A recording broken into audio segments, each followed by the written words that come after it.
Hi, I'm Kripa Anand, and welcome to the Canadian SME Small Business Podcast. Today, we dive into an essential topic for small business owners: strategic growth and the legal foundations needed to scale. For any small business, growth comes with unique challenges and opportunities that require expert guidance.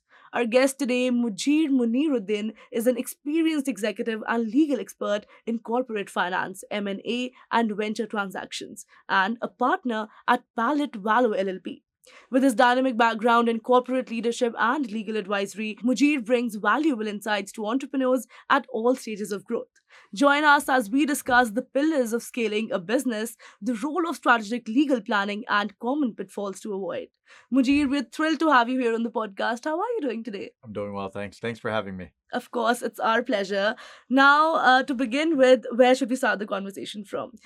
Every small business owner dreams to scale the business, right? For all the listeners that are listening, there are mix. Some people have already started a business, some are the owners of a medium enterprise. But if we talk about in terms of the long term vision, where do you think businesses should start this conceptualization of scaling in their mind? Yeah, absolutely. Great question. This is one of those universal questions that's good at any stage, whether you're Right. looking to expand, whether you're looking to start a new line of business. The most important thing is you start with the business case. Hmm. Too often, people start with the supply side and they think if I can just offer this, if I build it, they will come. Right. That's the wrong way of looking at it. I always like to think of an example and talk about how early in my career I had co founded a law firm. And one of the mistakes that me and my co-founders made was we thought that simply by adding different lines of business, you could actually grow the firm. But the focus should always be actually on cornering revenue. Right. So you look at it such that if I add this practitioner, how much revenue is it bringing in? And if you are going to look at it in a forward-looking sense, and you say, look, if I expand these services and these offerings, I can Right. get X amount of revenue. You really have to understand when is that revenue coming in and what does that look like? It Right. should always be on the business case and the Revenue the focused. revenue focus. And Hmm. yeah, you're starting with the market and working backwards. And that's just Right. a really good rule of thumb, whether it comes to expansion, new product, new geography. Right. That's really important. That's a very interesting perspective right there, and the example that you gave, amazing. As you already know, Mujir, small business, they play a vital role in our economy, right? They're the heartbeat of Canada's economy. As of December 2021, we have employed 8.2 million individuals. That makes 67.7% of the total private labor force, right? Now, given this significant impact, Mujir, how can small businesses leverage their role in the economy, to drive innovation and especially long-term growth? That's another important question, and one I think that you kind of have to bifurcate based on the segment that you're talking about. I always like to look at small business in terms of high growth, Mm-hmm. tech, things that are looking for the moonshot, Mm-hmm. and then your everyday small, medium enterprise, which is the true lifeblood of the economy, your Right. mom and pops and your family business. I actually think, contrary to maybe some of the doomsayers out there in the market nowadays, think that there's a unique opportunity that we might see in the next little while with the trade wars and some of what's happening on the geopolitical side. Right. If you recall, in the 80s and 90s, Canada used to have a much stronger sense of mom and pop, small, medium, family owned business. You had a lot Right. more boutiques. Hmm. And as we became more and more globalized, a lot of these were subsumed by the bigger box Right. retailers, as an example. And I think as we start to, by necessity, deglobalize because of our trading partners in the US, they get more and more aggressive. At least that's how it looks right now. I Right. actually think there's going to be an opportunity for us to not only start reinvesting in the community and focusing on the mom and pop, Right. but really start to see a lot more products that are more Canadian sourced and more culturally appropriate. Right. Because a lot of the American offerings that we buy, Hmm. we actually lose our sense of our own identity and culture, Right. right? And so I think there's a unique opportunity there To make on, Canada's own national identity, right? and I think that's something we've Yeah. ignored for a long time. Exactly. Yeah, I would agree. So that's a good opportunity on that segment side. In terms of the tech and the high growth side, this is not going to be something new for anybody who's been paying attention for the last 6 to 12 months. But I Right. think AI is really the thing that everybody needs to focus on. And not just because everybody's talking about it, but actually because it's the next industrial revolution as I see it.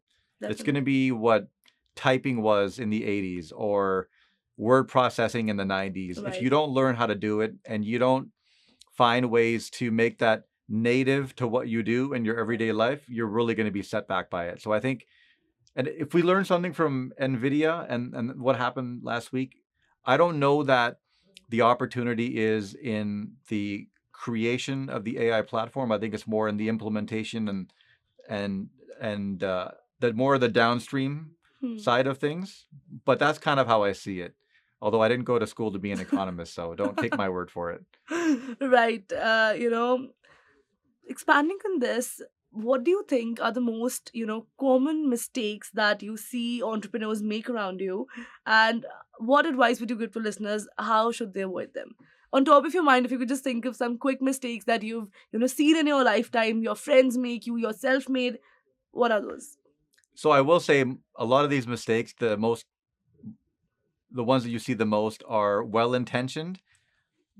It's that the entrepreneur or the business people forget about things like governance and the paperwork because they're so focused on the business. Right. So in some ways, it's a noble mistake to make because you're starting with my core advice that I gave at the beginning, which is start with the product, start with the business, and then you figure everything out later on. And honestly, cost management at an early stage of a business Hmm. is paramount. Nothing else really matters. But you do have to find a way to balance some core functions of governance and operational systems at an early stage for a startup.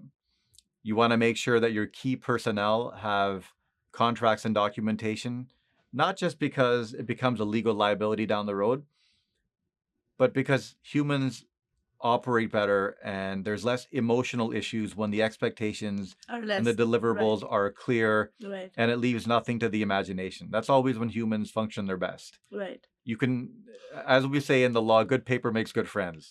Right. So that's always a good thing to remember. And that's a common mistake that you see is as high growth enterprises or SMBs get to the next stage of their Right. inflection, they're not either deal ready or they actually neglected to put to paper certain arrangements that will then become magnified at a later stage. For example, you don't have a shareholders agreement. So now you need unanimous approval of all 15 shareholders, half of whom have one or two shares. It's really a huge ordeal. And the impediments to coming to a deal, whether it's to exit or to bring in another investor, are substantial. So those are all things that you really want to keep in mind at an early stage. Definitely. I really want to ask you this. At this point, if someone magically appears and gives you a time machine and tells you that, let's go back 20 years and we'll give you a chance to redo something all over again, what is that one thing, business wise, that you would do again?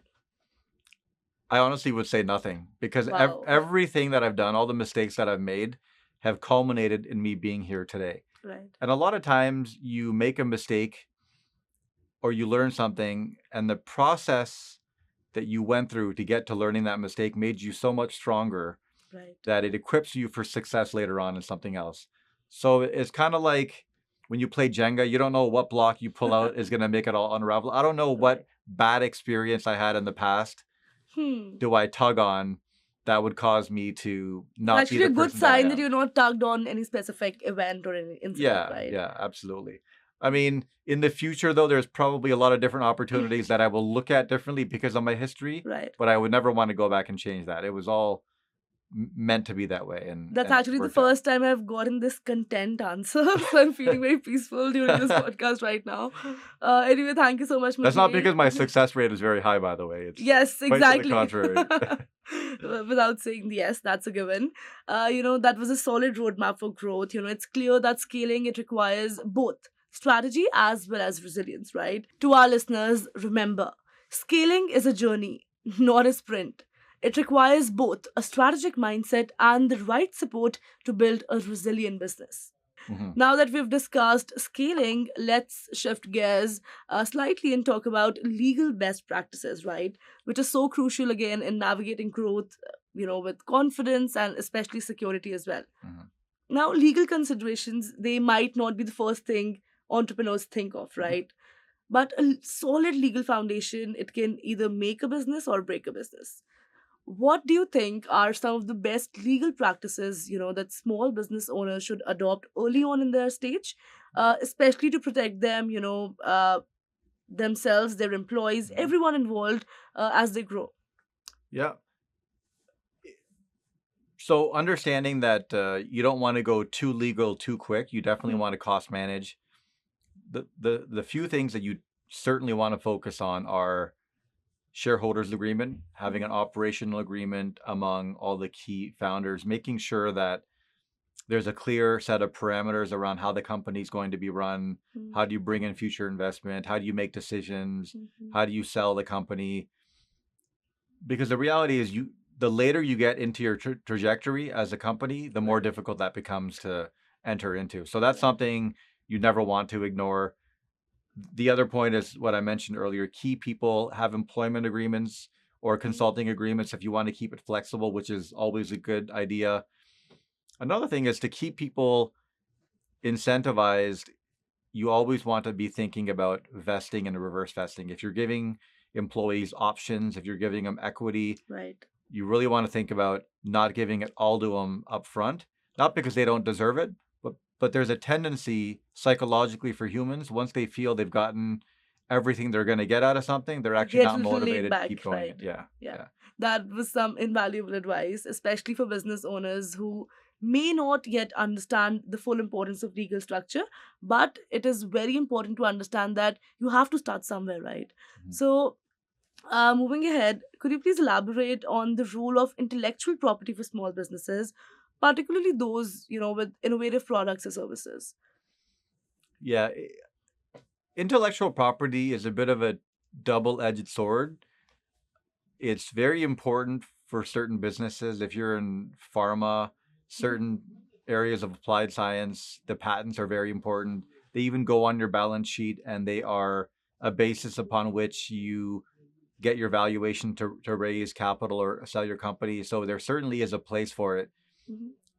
But you don't want to get into necessarily the Apotex business model where you're amalgamating a bunch of different patents, for example. Right. They've mastered that because they have a bunch of patents and they prosecute them. The reason why it works so well for them is because they have a very deep war chest to be able to prosecute the patent. So where I'm going with this is a patent and other forms of intellectual property that are registered Hmm. are good, but they're only as good as your ability to prosecute them.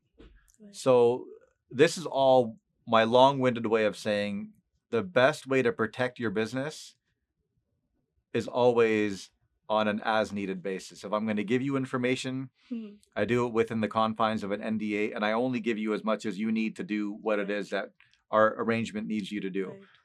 It doesn't make sense to give you all the secrets of the business. Right.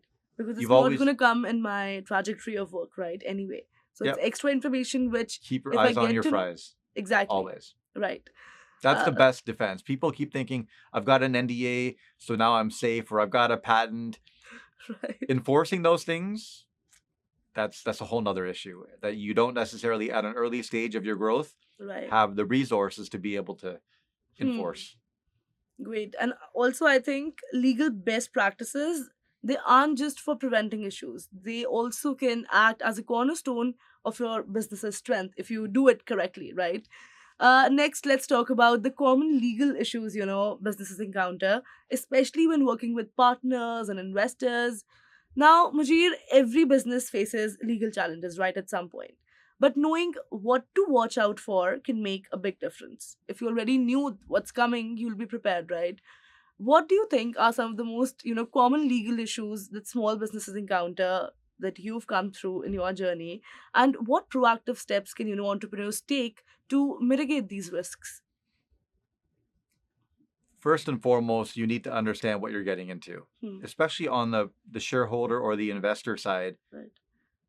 A lot of times startups don't appreciate that they're really crossing a Rubicon. When you're bringing in that first instance of outside money, there's a whole different level of oversight, intervention into your business, transparency that you are not used to, and is frankly annoying for a lot of people who are used to running their own fiefdom.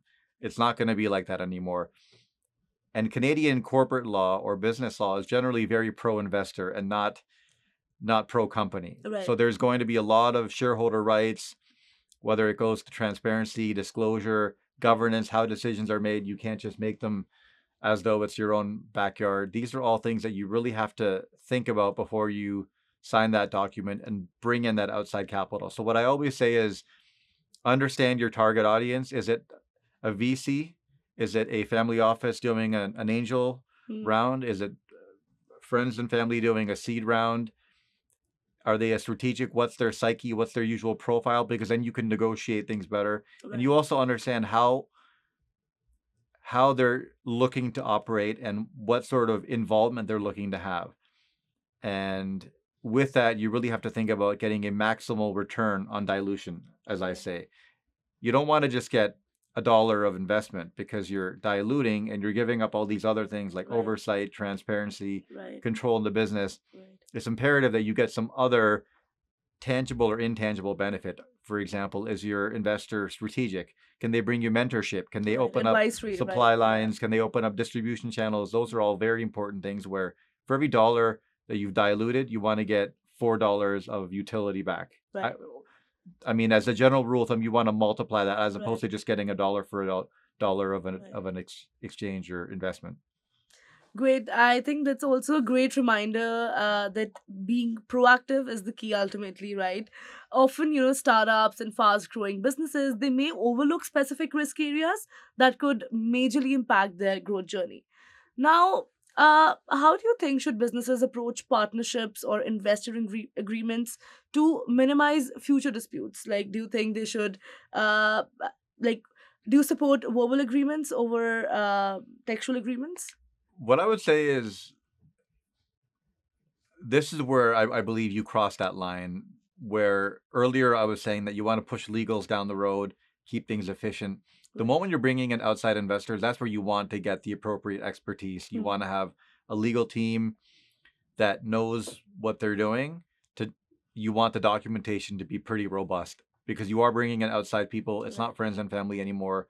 And that is the point at which, as we might say, the ish hits the fan, right? So you want to make sure that you've got the documentation in place and everything is ready to go forward.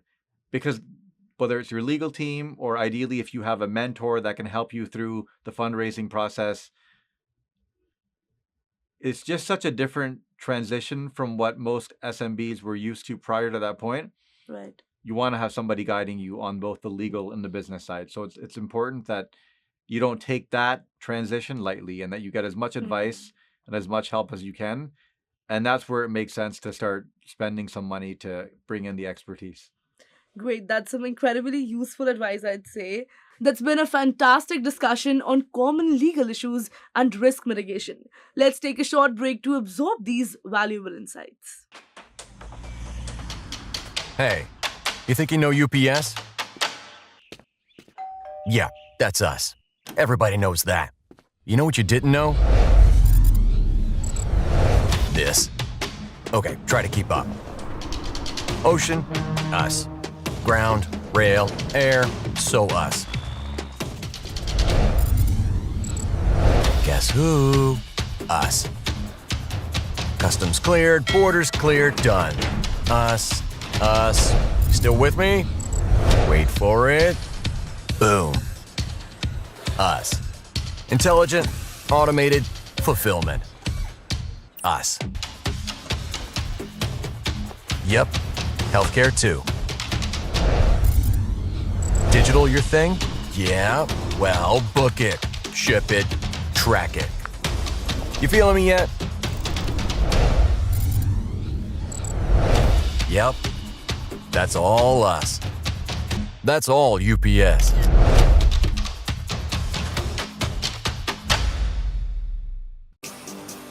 At IHG Hotels and Resorts, we're in the business of you. We're here to help you plug in. connect, and recharge. Make an impression. And meet with confidence. With 19 brands built for business, your business gets even more rewarding.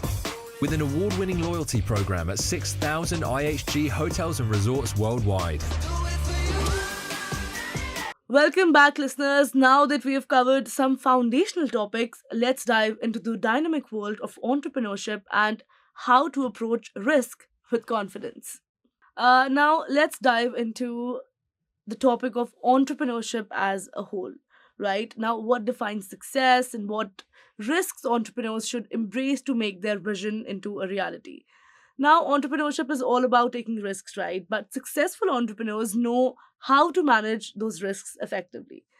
From your perspective, Mujir, what does it mean to take a calculated risk in business?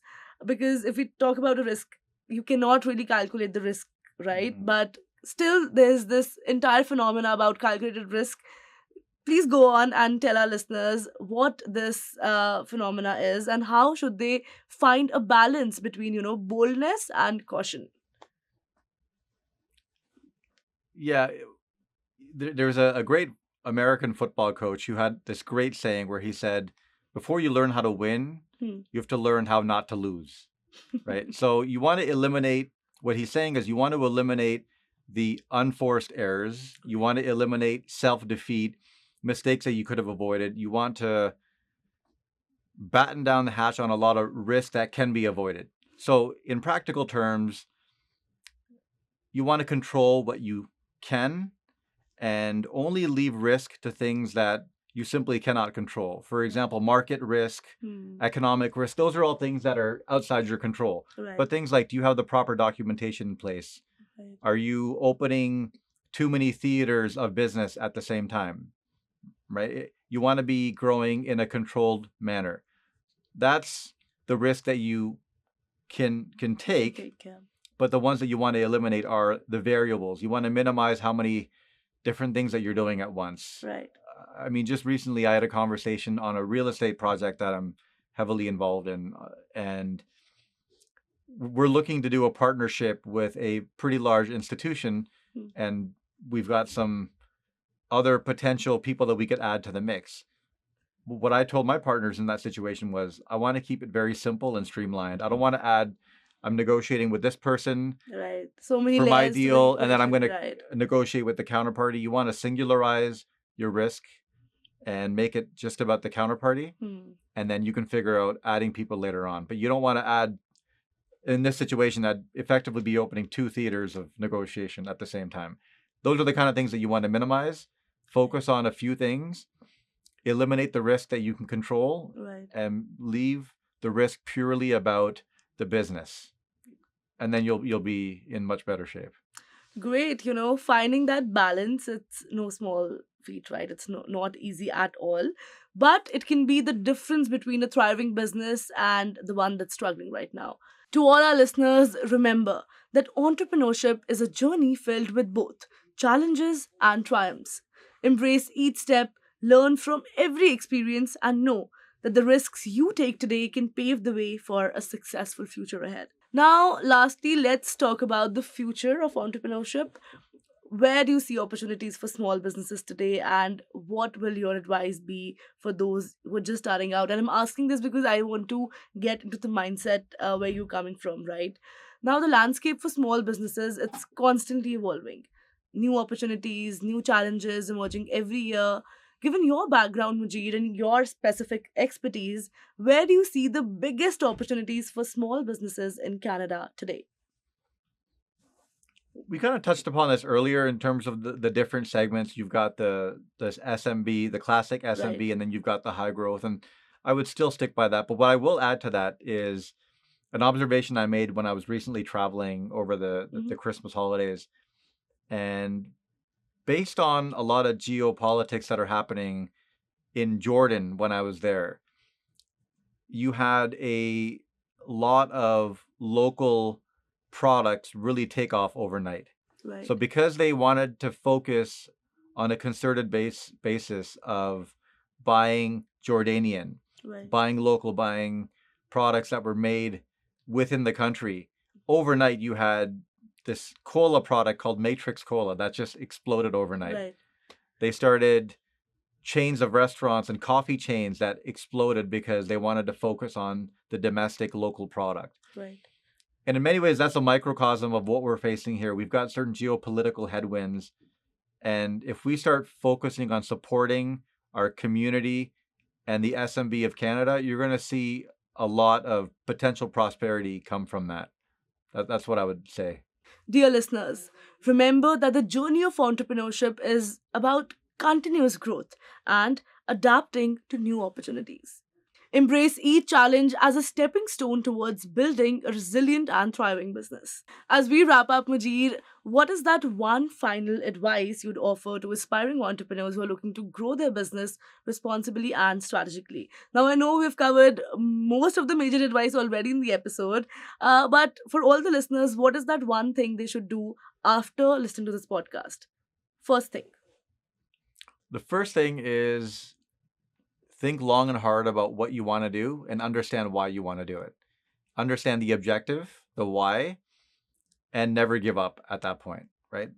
Over time, you'll stick to it, you'll have your objective, and you'll have made up your mind that I want to get to a certain point in time in 2 years or 5 years, and always relate it back to your objective. If your objective is to spend more time with family while paying the bills, that's your objective, and you only reevaluate on an interval basis against that objective. Right. But you never negotiate when the going gets tough, right? Unless it's going to your core objective. The problem is because you can't trust yourself when you get into the fray, when it's a storm outside. You can't trust your subconscious. Our bodies are, in some ways, and our minds are predisposed to quitting. It's an adaptive mechanism. So when you've made up your mind, as one of my personal heroes, Kobe Bryant, would say, I'm not negotiating with myself in the middle of a game. Right. I made up my mind. We signed the contract before the game or before the season even started that we were going to go for it. Now, at the end of the season, you can look back and say, hey, maybe my approach was wrong. But once you've made a decision, you really should not be renegotiating that. And it always comes back to your objective. In his case, he wanted to be the best basketball player. So his objective always aligned with what he was doing, or he wanted to be the best at whatever he was doing. And it's the same for any business owner. Understand why you're doing it. And kind of what I alluded to earlier, there's going to be a lot of things that don't go your way. Right. But as long as you find a way to survive, a lot of those skills that you pick up during the lean years will be an absolute asset in the years of plentifulness. Great. That's some really powerful advice right there, I'd say. Thank you so much, Mujir, for sharing your insights and expertise with us today. It's been a pleasure having you on the podcast, and I'm hoping we could do again someday. Absolutely. Thanks so much. In today's episode, we explored strategic growth and the critical role of legal foresight with our guest, Mujir Muneeruddin. From scaling a business to optimizing risks, Mujir shared valuable insights that every entrepreneur could consider for long-term success. We want to extend our gratitude to our partners, RBC, UPS, IHG Hotels and Resorts, and Google for their unwavering support in empowering small businesses across Canada. Don't forget to visit CanadianSME.ca, where you can subscribe to the Canadian SME Small Business magazine for more such insightful content. Thank you so much for tuning in, and we look forward to seeing you in the next episode. Kripa Anand signing off.